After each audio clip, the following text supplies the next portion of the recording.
حضرت یوسف علیہ السلام نے پھر سالوں حکومت کی مصر پر، پھر وہیں ان کی تدفین ہوئی، اور جب تدفین ہوئی تو اختلاف ہو گیا، ہر قبیلہ کہتا تھا ہم نے اپنی طرف یوسف کو دفن کرنا ہے، اس لیے کہ جس طرف ان کو دفن کریں گے خوشحالیاں ہوں گی۔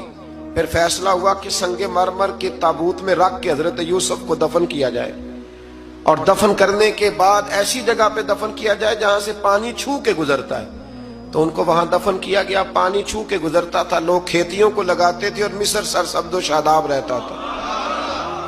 اور پھر حدیث پاک میں موجود ہے، مولا علی شیر خدا رضی اللہ تعالی عنہ فرماتے ہیں کہ نبی کریم علیہ السلام کی بارگاہ میں ایک اعرابی آیا، حضور نے فرمایا کچھ مانگ لو اس دیہاتی سے۔ حضور نے فرمایا ہے آج وہ مائل باتا، اور بھی کچھ مانگ لے۔ تو وہ کہنے لگا حضور آپ مجھے سواری کے لیے اونٹ دے دے۔ حضرت علی کہتے ہیں میں نے کہا ہے افسوس، مانگا بھی تو کیا مانگا۔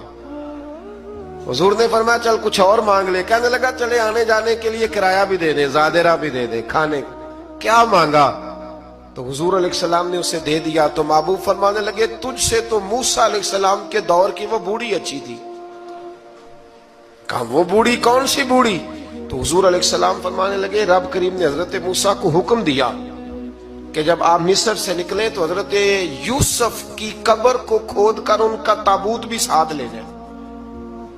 حضرت سیدنا موسیٰ علیہ السلام نے عرض کی مالک وہ کیسے پتہ چلے گا؟ فرمایا وہ تو آپ نے خود ہی پتہ کرنا ہے کہ وہ تابوت کہاں ہے۔ وہ دریا کے اندر تھا۔ کیسے پتہ کرتے کرتے پتہ چلا کہ ایک بوڑھی اماں ہے، اسے پتہ ہے تابوت کہاں ہے۔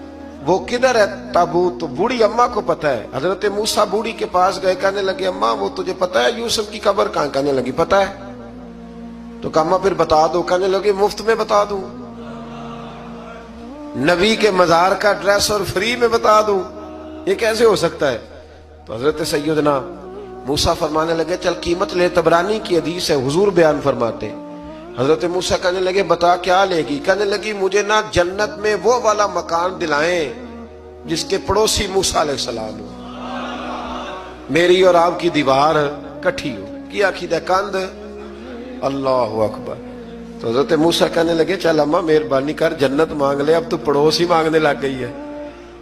تو اب نبیوں کا درجہ تو بڑا ہوگا، تو دینے والا اللہ ہے، میں دعا کرتا ہوں۔ تو کہنے لگی جی ٹھیک ہے، اگر آپ نہیں دیتے تو میں ایڈریس نہیں بتاتی۔ تو حضور فرمانے لگے اس سے تو وہ اچھی تھی۔ حضرت موسیٰ نے عرض کی کہ یا اللہ یہ نہیں بتا رہی تو اب کیا کروں؟ فرمایا موسیٰ وعدہ تو کر لے، مکان میں دے دوں گا، وعدہ کر لے۔ تو حضرت